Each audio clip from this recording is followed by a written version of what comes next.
বিসমিল্লাহির রহমানির রহিম। আসসালামু আলাইকুম। আশা করি সবাই ভালো আছেন।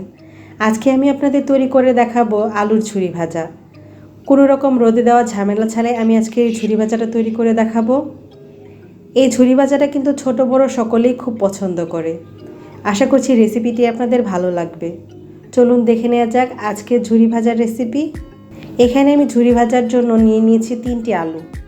আলু 3টি আমি খোসা ছাড়িয়ে ভালোভাবে ধুয়ে নিয়েছি।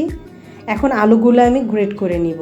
আমি গ্রেটারের চিকন অংশটা দিয়ে না, মোটা অংশটা দিয়ে গ্রেট করে নিব। আপনারা চাইলে চিকনটা দিয়েও করতে পারেন।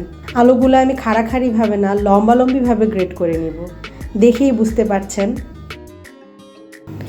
লম্বালম্বিভাবে গ্রেট করলে আলুর যে কুচিটা থাকে সেটা অনেকটা লম্বা হয়, এতে ঝুরি ভাজাটা দেখতে সুন্দর লাগে। দেখুন আলু কুচিগুলো কতটা লম্বা লম্বা হয়েছে। এইভাবে আমি সবগুলো আলু গ্রেট করে নিব। আমার আলুগুলো গ্রেট করা হয়ে গিয়েছে। এখন আলুগুলো আমি খুব ভালোভাবে ধুয়ে নিব যতক্ষণ না পর্যন্ত পানিটা একদম পরিষ্কার হয়ে যায়। আলুর মধ্যে যদি আলুর স্টার্চটা থাকে তাহলে কিন্তু আলুটা বেশি একটা মুচমুচে হতে চাইবে না। আমার আলুটা ধোয়া হয়ে গিয়েছে। এখন একটা বাটিতে আমি আলুগুলো তুলে নিচ্ছি। এখন এখানে আমি দিয়ে দিচ্ছি ফ্রিজের ঠান্ডা পানি। এখানে অবশ্যই ফ্রিজের ঠান্ডা পানি ব্যবহার করতে হবে, নর্মাল পানি দিলে হবে না। আপনারা চাইলে এখানে আইস কিউবও ব্যবহার করতে পারেন। ফ্রিজের পানিটা দেওয়ার পরে এটা আমি রেখে দেব 15 থেকে 20 মিনিটের জন্য। প্রায় 15 মিনিট পরে আমি আলুটা খুব ভালোভাবে চেপে চেপে তুলে নিচ্ছি।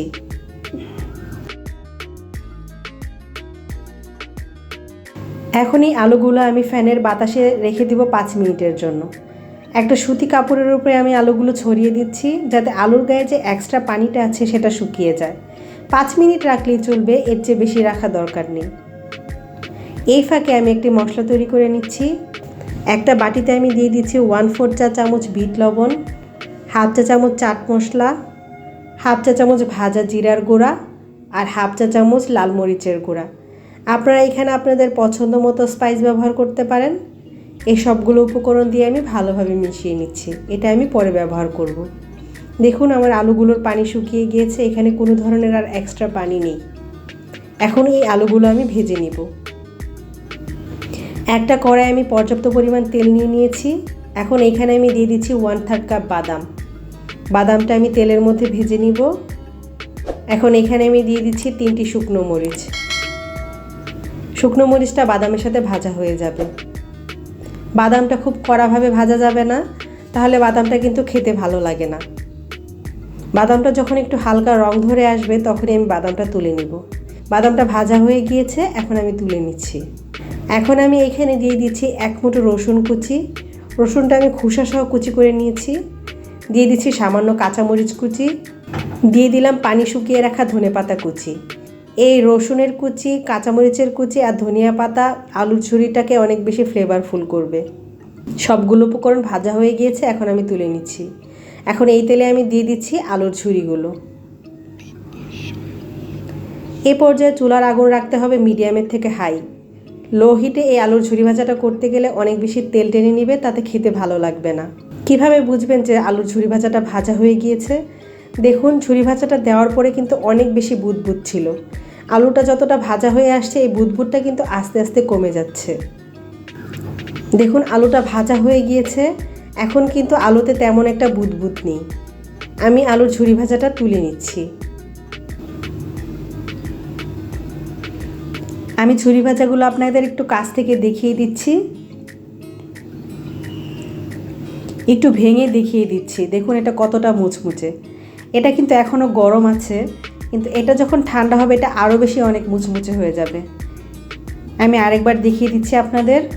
দেখুন কতটা বুদবুদ উঠেছে, আস্তে আস্তে বুদবুদটা কমে যাচ্ছে। এইভাবে আমি সবগুলো আলুর ঝুরি ভাজা করে নিয়েছি। আমার সবগুলো ঝুরি ভাজা হয়ে গিয়েছে। এখন এখানে আমি দিয়ে দিচ্ছি সেই তৈরি করে রাখা মশলাটা। আপনারা আপনাদের পছন্দ মতো মশলাটা দিয়ে নেবেন, যতটুকু খেতে ভালো লাগে ততটুক। এখন এই সবগুলো উপকরণ আমি খুব আলতো হাতে মিশিয়ে নিব। এই কাজটা আলতো হাতেই করতে হবে। তাড়াতাড়ি করতে গেলে ঝুরি ভাজাগুলো ভেঙে যেতে পারে, কারণ এইগুলো কিন্তু খুবই মুচমুচে। দেখেই বুঝতে পারছেন আপনারা। আপনারা এই পর্যায়ে সামান্য চিনিও ব্যবহার করতে পারেন, এতে বাচ্চারা খেতে খুব ভালোবাসবে।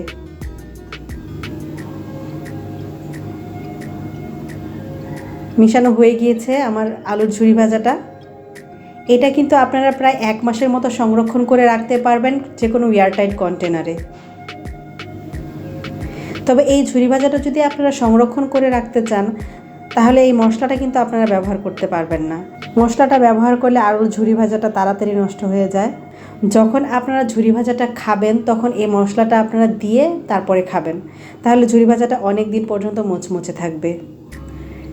আমি কিছুটা ঝুরি ভাজা আপনাদের ভেঙে দেখিয়ে দিচ্ছি যে এটা কতটুকু মুচমুচে হয়েছে, দেখেই বুঝতে পারছেন। আপনারা এই ঝুরি ভাজাটা ভাতের সাথেও ইচ্ছা করলে খেতে পারেন। আশা করছি রেসিপিটি আপনাদের ভালো লেগেছে। ভালো লেগে থাকলে প্লিজ চ্যানেলটিকে সাবস্ক্রাইব করবেন, আমার জন্য দোয়া করবেন সবাই। ধন্যবাদ সবাইকে। আসসালামু আলাইকুম।